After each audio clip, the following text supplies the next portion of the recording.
Hello friends, welcome back to my channel. तो आज के इस वीडियो में हम लोग पढ़ने वाले हैं डोनिंग और डोफिंग के बारे में। तो आपने पर्सनल प्रोटेक्टिव इक्विपमेंट के बारे में सुना होगा, उसी में हमारा आता है ये डोनिंग और डोफिंग, यानी कि गाउन और जो भी हमारे इक्विपमेंट्स हैं जो कि सर्जरी के टाइम पहने जाते हैं, हॉस्पिटल के बहुत सारे प्रोसीजर के टाइम इस चीज़ को वियर करना होता है, पहनना होता है। तो इसके लिए भी कुछ स्टेप्स बनाए गए हैं, कुछ गाइडलाइंस हैं जिन्हें फॉलो करना होता है।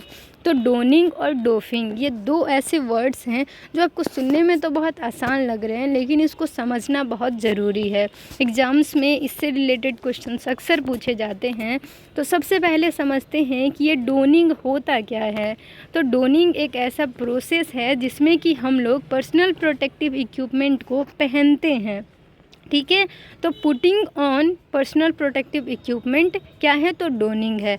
और टेकिंग ऑफ यानी कि फिर उसको जो उतारने की जो प्रक्रिया है, जो शरीर से हटाने की प्रक्रिया है, उसे कहते हैं डोफिंग। जैसे आप कपड़े पहनते हैं तो कैसे भी पहन सकते हैं, लेकिन यहाँ पे है एक प्रोसेस जिसमें एक मान के चलिए कैप लगाएं तो मास्क लगाना है, मास्क लगाएं उसके बाद गाउन पहनना है। तो इस तरीके से कुछ स्टेप्स होते हैं जो कि फॉलो करने होते हैं। तो डोनिंग यानी पीपीई किट को पहनना और डोफिंग यानी पीपीई किट को टेक ऑफ करना यानी उतारना। तो यहाँ पे कुछ पर्सनल प्रोटेक्टिव इक्विपमेंट्स में ही बहुत सारी चीज़ें हैं जो कि आपको समझने की ज़रूरत है। तो मैंने एक अलग से वीडियो बना रखा है पीपीई किट पे यानी पर्सनल प्रोटेक्टिव इक्विपमेंट पे, जिसमें कि डिटेल में मैंने बताया है क्या क्या उसमें इक्विपमेंट होते हैं और उसका क्या इस्तेमाल है, क्या यूज है। तो यहाँ पे देखिए, पहले नाम बस जान लेते हैं, फिर डोनिंग डोफिंग समझेंगे। तो पीपीई किट में होता है ग्लव्स, मास्क, गाउन, और यहाँ पे होते हैं जैसे हुडी वगैरह हो गए हैं, शू कवर हो गए हैं, फिर मास्क होते हैं और फिर गोगल्स वगैरह होते हैं, शू कवर होते हैं। तो ये सारी चीज़ें आपकी आती हैं पीपीई किट में। अब ये जो है क्यों पहनते हैं, तो इसको पहनने का मेन कारण है कि इन्फेक्शन को प्रिवेंट करना और स्टेरिलिटी को मेंटेन करना, यानी कि हजार्डस मटेरियल से आपको भी बचाएगा और इन्फेक्शन से मरीज़ को बचाएगा और आपको बचाएगा।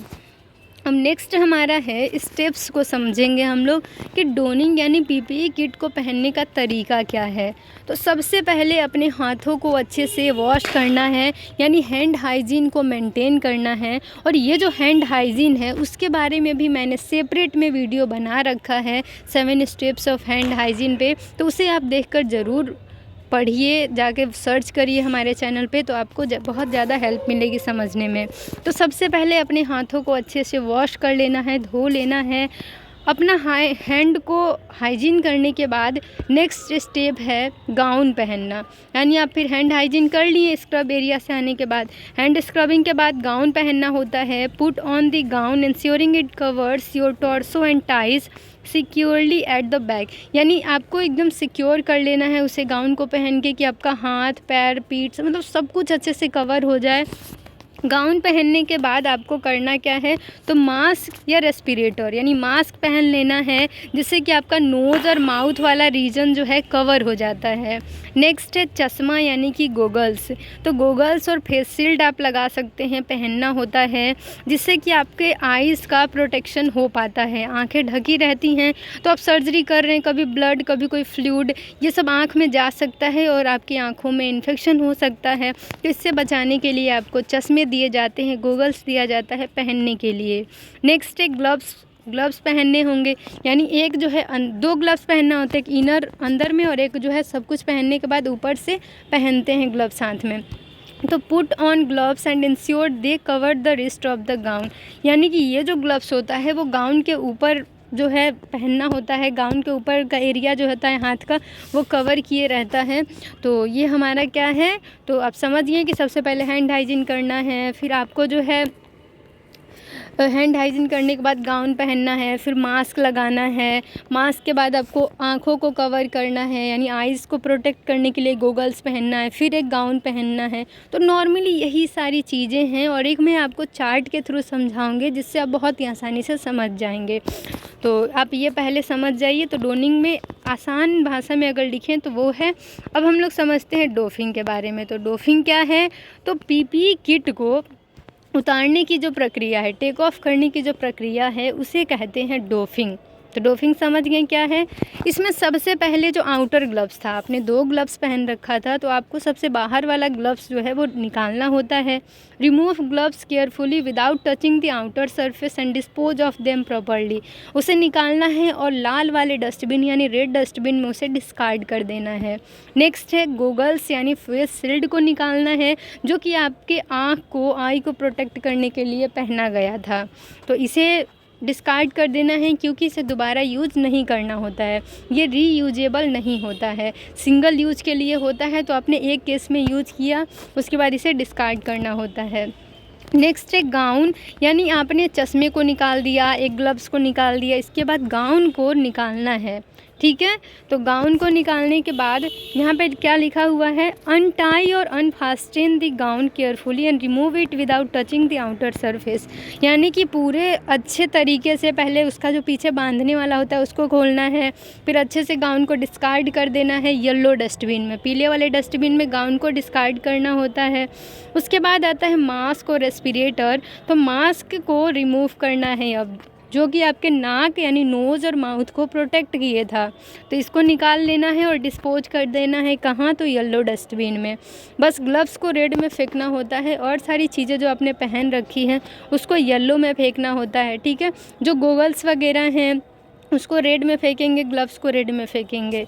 नेक्स्ट है कि आपको फिर से हैंड हाइजीन करना है, शुरू में हैंड हाइजीन और लास्ट में हैंड हाइजीन करना होता है, जिससे कि आप इन्फेक्शन से अपना बचाव कर सकें। और कंटामिनेशन वही होता है कि जो भी इन्फेक्शियस मटेरियल हैं उसके कांटेक्ट में आप ना आए, आपका बचाव हो सके। इसीलिए आपको पूरी तरीके से पूरे गाइडलाइन को फॉलो करना है, जिससे आप अपना बचाव कर सकें और मरीज़ का भी बचाव कर सकें। अब इस चार्ट की मदद से हम लोग समझेंगे आसानी से, यानी डोनिंग क्या होता है। तो डोनिंग जो है आपका, यहाँ पे देखिए सबसे पहले हैंड वॉश करना है, हैंड वॉश करने के बाद कैप पहनना है, ठीक है। कैप पहनने के बाद आपको जो है शू कवर पहनना है, फिर हैंड रब करना है, फिर से सैनिटाइज़र लेना है और हाथों को अच्छे से रब कर लेना है, फिर इनर ग्लव्स को पहन लेना है, फिर आपको जो है कवर ऑल गाउन, यानी कि आपको जो अपने बॉडी को कवर कर लेना है और गाउन को पहन लेना है। उसके बाद मास्क पहनना है, फिर गोगल्स पहनने हैं और फिर हुड, यानी जो सिर पे यहाँ पे आपको दिख रहा है कवर वो हुड है, तो उसको लगा लेना है। और फिर बाहर से एक और ग्लव्स पहन लेना है हाथ में, यानी दस्ताने 2 पहनने होते हैं ग्लव्स, तो इनर और आउटर। तो इस तरीके से डोनिंग कर लेना है। डोफिंग का मतलब जो होता है, यानी डोनिंग समझ गए कि ये सारी चीज़ें पहनने की प्रक्रिया, डोफिंग यानी इसको उतारने की प्रक्रिया। आपने ग्लव्स पहना था तो ग्लव्स को उतारना है, उसके बाद सिर पे जो आपने हुड डाल रखा है उसको निकालना है, गाउन को निकालना है, शू कवर को निकालना है, फिर से हैंड को रब करना है सैनिटाइज़र से। हैंड रब करने के बाद आपको यहाँ पे गोगल्स जो पहने हुए थे उसे निकालना है, फिर मास्क को निकालना है, फिर कैप को निकाल लेंगे, फिर इनर ग्लव्स को निकाल लेंगे। और इस तरीके से एट लास्ट जो लास्ट में है आपको अपने हाथों को अच्छे से वॉश कर लेना है, हैंड हाइजीन को मेंटेन करना है। और अब एक बात और ध्यान रखना है कि जब आप गाउन को पहनते हैं यानी पीपीई किट को वियर करते हैं, पहनते हैं, तो आपको अपने शरीर से ज्वेलरीज को हटा लेने हैं। जो भी आपने घड़ी पहना है या पैकेट में पेन रखा है, फ़ोन रखा है, गहने पहन के रखे हैं, वो सभी चीज़ें आपको हटा लेनी है। आपने सुना होगा कि ओटी में जो भी काम करते हैं उन्हें न कान में, नाक में, हाथ में किसी चीज़ में पहनने का कोई अधिकार नहीं है, क्योंकि उन्हें गाइडलाइन के अकॉर्डिंग इसे सही नहीं माना जाता है। तो आप बाहरी ज़िंदगी में पहनिए, लेकिन ओटी में ये जो है गाइडलाइन के ख़िलाफ़ होता है, नहीं पहनना होता है। तो इस तरीके से ये जो छोटा सा वीडियो था वो बहुत ज़्यादा ही इम्पॉर्टेंट था, क्योंकि एग्ज़ाम्स में पूछा जाता है। एग्ज़ाम्स में चलिए नहीं आया, लेकिन इंटरव्यू में तो आपसे पूछेंगे ही, या फिर आप कभी ओटी में जाते हैं, कहीं आप काम कर रहे होते हैं हॉस्पिटल सेक्टर्स में, तो आपको ये सारी चीज़ें आनी चाहिए कि किस तरीके से इस इक्विपमेंट को, पर्सनल प्रोटेक्टिव इक्विपमेंट को पहनना है, उतारना है। तो ये सारी चीज़ें आपको बहुत ज़्यादा ही हेल्प करेंगी। तो वीडियो को अंत तक वॉच करें और आई होप ये वीडियो आप लोग के लिए हेल्पफुल हुई होगी। चैनल पे नए हैं तो अभी ही चैनल को सब्सक्राइब कर दीजिए और बेल आइकन को प्रेस कर दीजिए, ताकि आपको सारी लेटेस्ट वीडियो की अपडेट्स मिलती रहें। और चैनल पे नए हैं तो चैनल को सब्सक्राइब कर ही दीजिए। और अगर अभी तक कमेंट सेक्शन में जाके कमेंट नहीं किए और फीडबैक नहीं दिए तो वो भी कर दीजिए। मिलते हैं नेक्स्ट वीडियो में एक नए टॉपिक के साथ। तो thank you, bye, take care.